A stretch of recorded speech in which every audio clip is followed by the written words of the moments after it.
Salam berjumpa kembali Bapak Ibu, saudara-saudaraku yang terkasih, teman-teman sahabat-sahabatku. Pada kesempatan ini saya mengajak kita kembali lagi mempersiapkan sedikit waktu kita mendengarkan sabda Tuhan yang kita ambil dari Penginjil Lukas bab 20 ayat 27 sampai 38. Pertanyaan orang Saduki tentang kebangkitan. Maka datanglah kepada Yesus beberapa orang Saduki yang tidak mengakui adanya kebangkitan. Mereka bertanya kepadanya, "Guru, Musa menuliskan perintah ini untuk kita. Jika seorang yang mempunyai saudara laki-laki mati sedang istrinya masih ada, tetapi ia tidak meninggalkan anak, saudaranya harus kawin dengan istrinya itu dan membangkitkan keturunan bagi saudaranya itu. Adalah 7 orang bersaudara. Yang pertama kawin dengan seorang perempuan, lalu mati dengan tidak meninggalkan anak.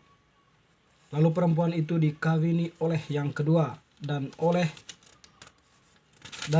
yang ketiga, dan demikianlah berturut-turut oleh ketujuh saudara itu.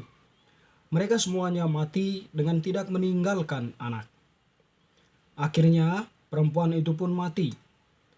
Bagaimana sekarang dengan perempuan itu? Siapakah di antara orang-orang itu yang menjadi suaminya pada hari kebangkitan? Sebab ketujuh telah beristrikan dia."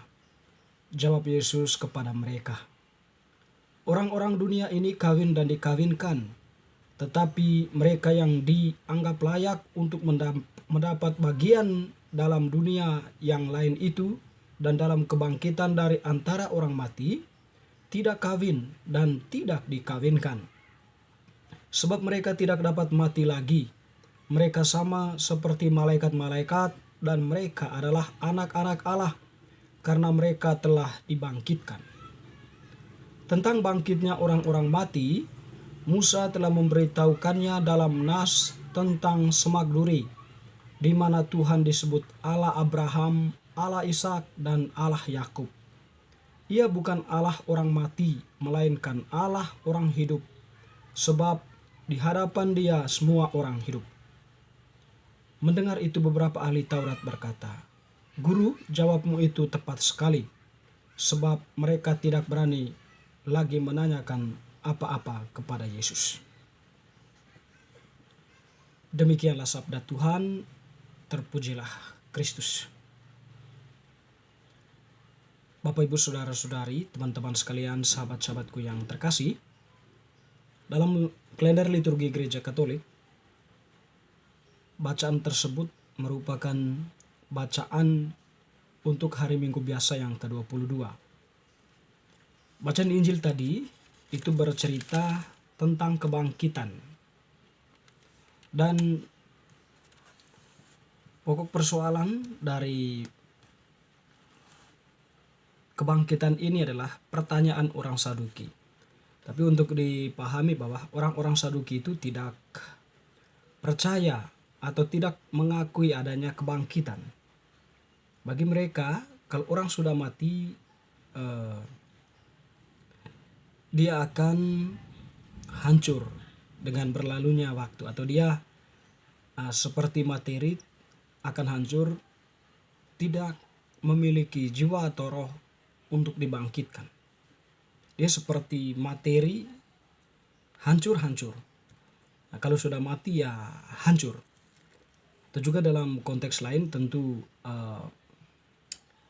mereka itu mungkin memahami bahwa kebangkitan itu ya berkaitan dengan bangkit secara utuh. Dan karena itu pertanyaan mereka ketika mengajukan sebuah cerita tentang 7 pria yang menikahi satu orang gadis. Jadi pada hari kebangkitan, siapakah yang akan menjadi suami orang itu? Tentu pemikiran mereka ini tidak terlepas dari latar belakang pemikiran berbau filsafat, ya, untuk konsep-konsep filsafat yang memang tidak mengakui tentang kebangkitan. Jadi filsafat yang berbicara atau yang mempunyai pemikiran materi itu tidak kekal. Jadi dia hancur, kalau dia sudah mati dia akan hancur, ya. Dan tidak ada sebuah kebangkitan setelah itu. Teman-teman, saudara-saudari yang terkasih, terlepas dari hal itu ya, di sini Yesus memberikan sebuah jawaban kepada mereka secara lain. Atau tadi orang-orang Saduki ini mengajukan pertanyaan itu dengan juga mendasarkan diri pada kitab Musa ya. Jadi mereka tadi mengatakan bahwa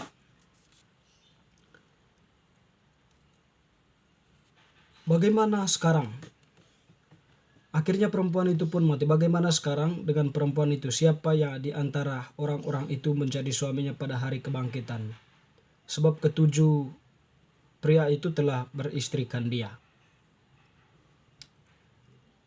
Yesus menjawab,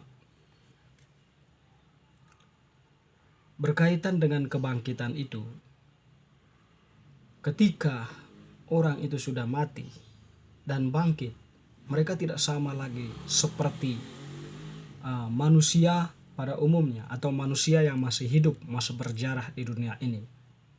Mereka seperti malaikat sekarang karena mereka adalah anak-anak Allah. Itu bagi orang yang layak untuk memperoleh hidup kekal itu atau masuk dalam dunia kebangkitan itu. Jadi mereka itu hidup di hadapan Allah, sehingga ketika Allah itu menampak, Allah Israel, Allah Abraham, Allah Ishak dan Allah Yakub itu menampakkan diri kepada Musa, itu mau menunjukkan bahwa Allah itu sebenarnya itu Allah orang hidup, bukan Allah orang mati. Jadi peristiwa kebangkitan itu ya memasuki suatu hidup yang baru, suatu dunia yang baru, yaitu dunia bersama Allah. Bukan lagi dunia sebagaimana yang kita pikirkan saat ini, dunia seperti saat ini. Bagaimana dikatakan tadi oleh orang-orang Saduki. Bukan seperti itu lagi konsep kebangkitan. Tapi kebangkitan itu merupakan sebuah situasi baru di mana manusia yang memperoleh kebangkitan itu atau yang mendapat bagian di dalamnya memasuki suatu dunia yang baru, suatu hidup yang baru, yaitu hidup bersama Allah yang hidup.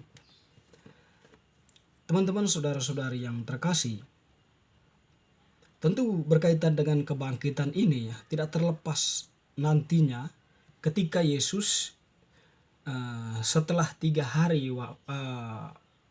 terbaring dalam kubur, lalu kemudian dia mengalami kebangkitan. Sehingga Yesus itu adalah wujud nyata Allah yang hidup. Ketika dia bangkit, tentu membuka pintu bagi semua orang yang sudah meninggal untuk melihat cahaya dan bisa memasuki atau bisa bangkit bersama Kristus.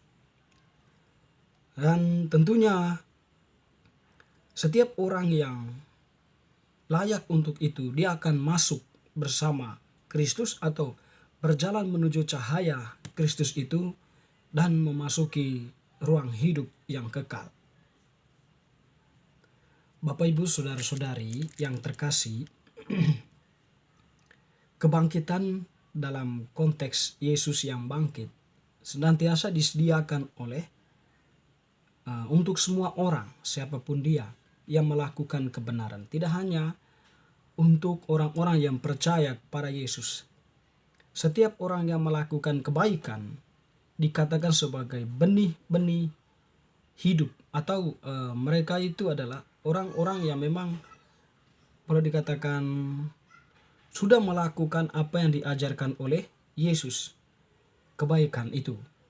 Sehingga kalau kita kembali kepada konsep keselamatan objektif, jadi keselamatan objektif itu adalah ruang yang disediakan oleh Yesus melalui salibnya, dan orang manusia bisa memasuki ruang itu kalau dia juga menyelamatkan dirinya melalui perbuatan-perbuatan baiknya, siapapun dia.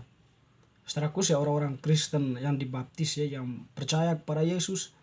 Jadi ketika mereka melakukan kebaikan berdasarkan apa yang diajarkan oleh Yesus, tentu mereka akan mengalami kebangkitan atau hidup yang kekal itu, mengalami keselamatan yang disediakan oleh Yesus. Sehingga hidup bersama Yesus lebih pada sebuah hidup baru ya, atau lebih pada sebuah suasana baru di mana kita hidup bersama Allah. setiap orang yang percaya kepada Kristus atau setiap orang yang melakukan kebaikan pada saatnya nanti akan mengalami kebangkitan dan memasuki ruang keselamatan yang disediakan oleh Yesus sendiri. Dengan demikian, persoalan orang-orang Saduki ini dijawab oleh Yesus ya dalam sebuah dalam sebuah jawaban yang baru lain dari pemikiran orang-orang Saduki itu, bahwa kebangkitan itu bukan lagi soal makan dan dimakan, kawin dan dikawinkan, tetapi suatu hidup yang baru di mana manusia hidup bersama Allah. Semoga bacaan hari ini semakin meneguhkan iman kita. Amin.